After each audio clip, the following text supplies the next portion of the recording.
You know, during the pandemic, we've seen racial tension really bubble in this country, and it was kind of depressing to see the constant news cycle of people being hurt, of black people being hurt by police officers. So I wanted to be able to create an opportunity for black people to see themselves in a positive light and have a more positive imagery of themselves. It's the first time I've been back here since Grandma died.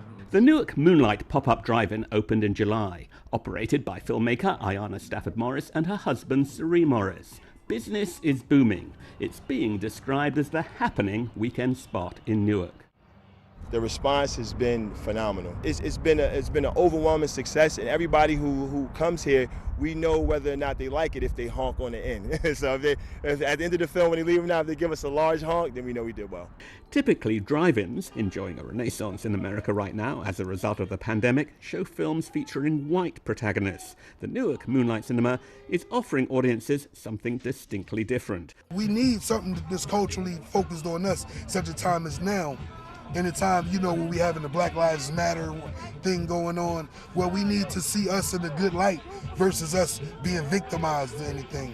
So I think we should start seeing the entertainment side, you know, like, hey, y'all, come on out, enjoy some black films and by black people, for us, by us, from us. You understand what I'm saying?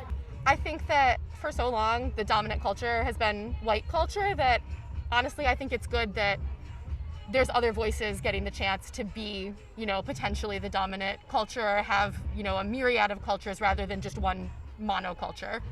What's happening at the Newark Moonlight Cinema here in New Jersey is part of a growing trend in the US of African Americans gaining control of their narrative, making sure their stories get told and seen on their terms. And it's definitely catering to a growing thirst for black content.